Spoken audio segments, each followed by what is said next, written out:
Hello friends, I am दीपक। दोस्तों, आज का हमारा टॉपिक है बहुपद, जो कि क्लास 10th से है। आज के इस वीडियो में पढ़ेंगे वस्तुनिष्ठ प्रश्न, जो कि केवल बहुपद से संबंधित है। अभी केवल 5 वीडियो है, फिर हम इसको मिटाकर फिर पुनः 5-10 वीडियो बनाएंगे, यानी कि ज़्यादा से ज़्यादा 30 प्रश्न इसमें हम शामिल करेंगे, ताकि ऑब्जेक्टिव आपको अच्छी तरह से कवर हो जाए। यानी कि केवल मुख्य मुख्य प्रश्नों को हम शामिल करेंगे, 30 प्रश्नों को, उससे ज़्यादा नहीं शामिल करेंगे दोस्तों। तो आइए सबसे पहले हम इन 5 प्रश्नों को समझते हैं, पुनः इसके आगे हम समझेंगे दोस्तों। हमारा 5 प्रश्न कहता है से किसी बहुपद की घात होती है, यानी कि कोई भी बहुपद है उसकी घात क्या होती है दोस्तों। तो दोस्तों, आपको पता है कि बहुपद की परिभाषा पढ़े होंगे, तो उसकी परिभाषा में स्पष्ट रूप से लिखा है कि किसी भी बीजीय व्यंजक का घात यानी कि उसकी पूर्ण संख्या होती है, भिन्न नहीं होती है, और ऋणात्मक पूर्ण संख्या नहीं होती, केवल पूर्ण संख्या होती है। पूर्ण संख्या आपको 0 से प्रारंभ होती है, यानी कि पूर्ण संख्या जो होती है, पूर्ण संख्या वह 0 से प्रारंभ होती है। 0, 1, 2, 3, 4, 5 ऐसे करके दोस्तों, यानी कि किसी भी बहुपद का घात केवल पूर्ण संख्या होती है। तो इसमें हम देख रहे हैं कि पहला भिन्न संख्या है तो नहीं होगी, ऋण पूर्णांक है वो भी नहीं होगी, पूर्ण संख्या दोस्तों तो यही पूर्ण संख्या होगी, ये इनमें से कोई नहीं। तो कौन होगी? पूर्ण संख्या, क्योंकि बहुपद की परिभाषा से आपको पता है कि इसका घात होता है पूर्ण संख्या दोस्तों। तो यहाँ पर पूर्ण संख्या इसका आंसर हो जाएगा दोस्तों। तो दोस्तों, इस तरह से हमारा पहला सवाल सॉल्व हो गया। अब आइए दूसरा सवाल पर बात करते हैं कि बहुपद x² bx + c जहाँ a is not equal to 0 का आलेख होगा डैश।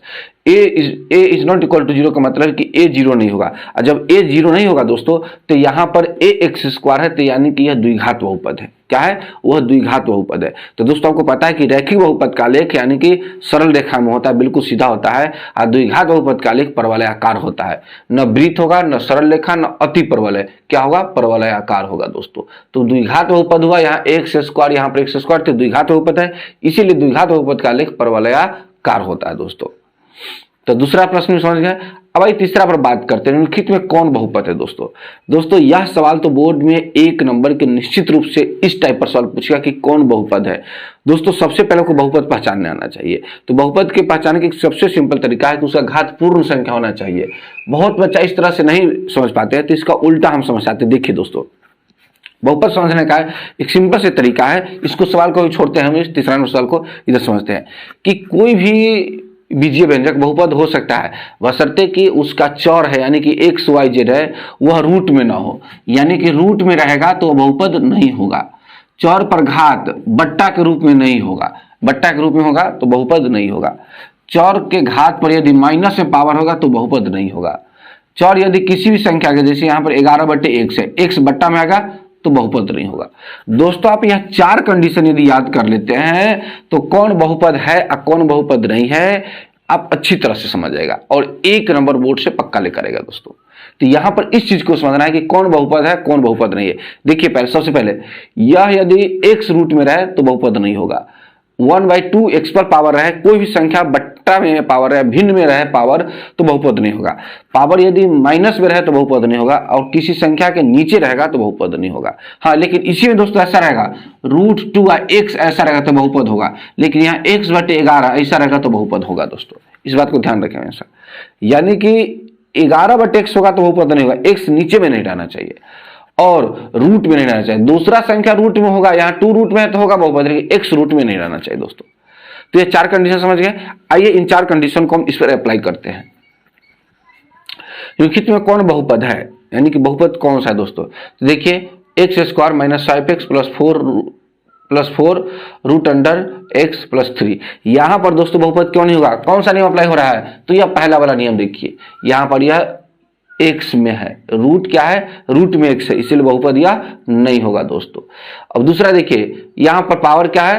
3/2, पावर इस तरह के घात के रूप में है यहां पर, इसलिए यह बहुपद नहीं होगा। कंडीशन समझा रहे दोस्तों, बहुत इजी है। अब तीसरा देखिए, मैंने कहा था कि यह रूट में भी है और बट्टा में भी है, इसलिए यह बहुपद नहीं होगा। तो 3 को छट गया। अब लास्ट वाला देखते हैं। रूट में 2 है, x नहीं दोस्तों है, स्क्वायर रूट में 3 है, x नहीं है, रूट में 6 है, तो यह बहुपद होगा, क्योंकि रूट में अचर संख्या है, 2, 4, 5 है, चौर x नहीं है, इसीलिए यह बहुपद होगा दोस्तों। आइए बात करते हैं चौथा प्रश्न दोस्तों। दोस्तों हमको समझाने की एक तरीका है कि इस तरह के सवाल को पहले इधर एनालाइज कर देते हैं, व्याख्या कर देते हैं, तब यहाँ पर समझाते हैं, तो बच्चों को जल्दी समझ में आ जाता है। ऐसे नहीं कि हम इसी पर डायरेक्ट समझा देते हैं या सीधा हम ऑप्शन के टिक करके चले जाते हैं दोस्तों, ऐसा बात नहीं, ऐसा हम नहीं पढ़ाते दोस्तों। द्विघात बहुपदों के शून्यकों की संख्या डैश होती है, तो आपको पता है कि रैखिक बहुपदों की शून्यकों की संख्या 1, द्विघात बहुपदों की शून्यकों की संख्या 2, त्रिघात बहुपदों की शून्यकों की संख्या 3 होती है। तो इस तरह से यहाँ द्विघात बहुपद है तो द्विघात बहुपद के शून्य कितना होगा, द्विघात है तो 2 होगा आंसर, ऑप्शन नंबर ए हो जाएगा दोस्तों। अब आइए कौन रैखिक बहुपद का व्यंजक है दोस्तों। सबसे पहले तो इसमें कहता है बहुपद छांटिए, बहुपद है कौन, रैखिक बहुपद है। तो सबसे पहले हम देख रहे हैं कि इसमें यह तो बहुपद होगा ही नहीं, यह बहुपद है, यह बहुपद है क्योंकि न इस पर पावर भिन्न के रूप में है, न यह रूट में है, न किसी संख्या के बट्टे में है, तो यह तीनों बहुपद होगा। यह क्योंकि बट्टे के रूप में 1/x है जो कि इस तरह का कंडीशन है, तो यहाँ पर यह बहुपद नहीं होगा जो कि मैंने पहले काट दिया। अब बहुपद होगा तो रैखिक बहुपद जिसका घात केवल 1 हो दोस्तों। तो यहाँ पर देख रहे हैं इसका घात 2 है, यह द्विघात बहुपद है, इसका घात 3 है, यह त्रिघात बहुपद है, इसका घात नहीं कुछ है तो 1 है, इसीलिए दोस्तों यह हो जाएगा रैखिक बहुपद। तो दोस्तों यहां पर हम 5 सवालों को सॉल्व कर दिए हैं। आइए अब इसको हम मिटा करते हैं और पुनः सवाल को लिखते हैं और समझाते हैं दोस्तों।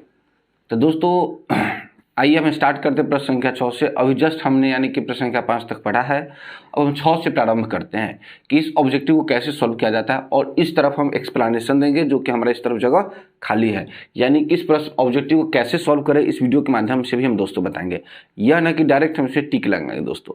तो आइए हम प्रारंभ करते हैं प्रश्न संख्या 6 से। कहता है यदि x² + 5x + 8 के शून्यक अल्फा और बीटा हो तो अल्फा प्लस बीटा का मान ज्ञात करें दोस्तों। यानी कि यहां पर कहता है कि शून्यक दिया है, अल्फा या बीटा है, तो अल्फा प्लस बीटा का मान हमें ज्ञात करना है दोस्तों। तो ये सबसे पहले जो हमारा समीकरण है उसको हम लिखेंगे। प्रश्न संख्या 6 में समीकरण है कितना, x² + 5x + 8, यह हमारा समीकरण दिया हुआ है। और इसमें हम a b c का मान पहले निकालते हैं। तो a का मान दोस्तों होता है x का गुणांक, तो 1 हो जाएगा, b का मान जो होगा दोस्तों यह 5 हो जाएगा, और c का मान हो जाएगा 8। यानी कि a का मान होता है x² का गुणांक, b का मान होता है x का गुणांक, और c होता है अचर पद दोस्तों। यह हमें ज्ञात हो गया है। तो दोस्तों इसको शून्यकों का योगफल कहता है, तो सूत्र होता है अल्फा प्लस बीटा बराबर सूत्र होता है -b/a। तो दोस्तों यहाँ पर देख रहे हैं कि b का मान कितना है, 5 है, और a का मान 1 है, यानी कि -5 हो जाएगा, इसका आंसर हो जाएगा दोस्तों, जो कि ऑप्शन नंबर हो जाएगा बी दोस्तों। यहाँ पर ऑप्शन नंबर क्या हो जाएगा, जो कि बी हो जाएगा दोस्तों। अब आइए दोस्तों हम प्रश्न संख्या 7 पर चलते हैं, जो कि दिया है 2 - x × x - 1 के शून्यकों का गुणनफल ज्ञात करना है। तो सबसे पहले 7 में जो है बहुपद उसको हम लिखेंगे कितना है, 2 - x × x + 1 x - 1, इसको गुना करेंगे तो 2 × x × x तो x² तो एक प्लस x हो जाएगा, यानी कि -x² + x + 2 हो जाएगा। तो यहाँ पर भी दोस्तों हमें a b c का मान ज्ञात करना होगा, तब इस सवाल को बना पाएंगे। तो यहाँ पर देखते हैं कि a का मान हो जाएगा -1, और b का मान हो जाएगा 1, और c का मान हो जाएगा 2, यानी कि a का मान -x² का गुणांक था -1, और b का मान x का गुणांक 1, और c है अचर पद। हमें क्या कहता है, गुणनफल ज्ञात करना है। तो गुणनफल होता है अल्फा × बीटा बराबर होता है c/a। तो यहाँ c का मान है 2, और a का मान है -1, 2/-1 तो हो जाएगा -2 दोस्तों यहाँ पर। तो इसका गुणांक हो जाएगा हमें यह 2, यानी आंसर हो जाएगा -2 हो जाएगा, जो कि ऑप्शन नंबर दोस्तों हो जाएगा a। अब आइए हम चलते दोस्तों प्रश्न संख्या 8 पर, यानी द्विघात बहुपद x² - 3 के शून्यक होंगे डैश।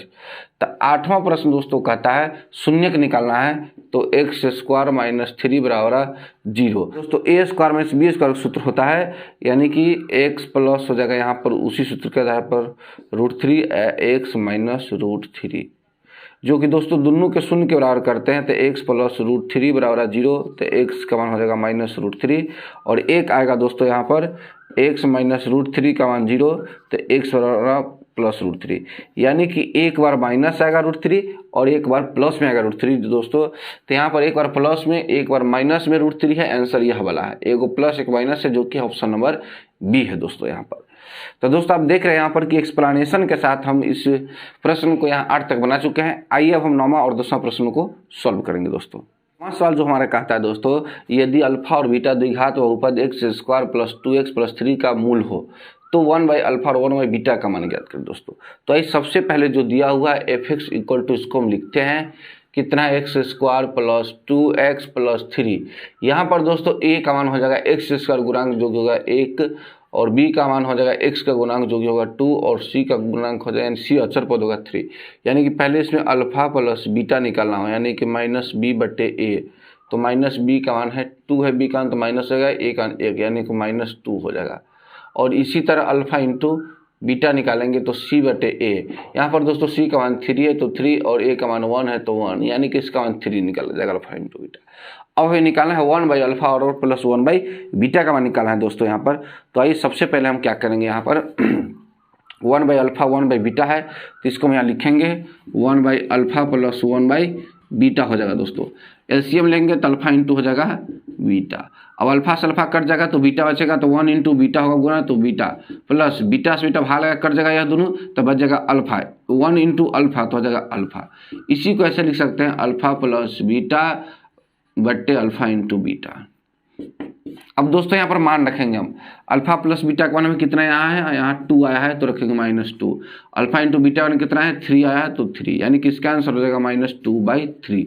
यही दोस्तों आंसर हो जाएगा, जो कि ऑप्शन नंबर क्या है, -2/3, जो कि ऑप्शन नंबर बी है दोस्तों। हमारा सवाल यह बनकर कंप्लीट हो गया।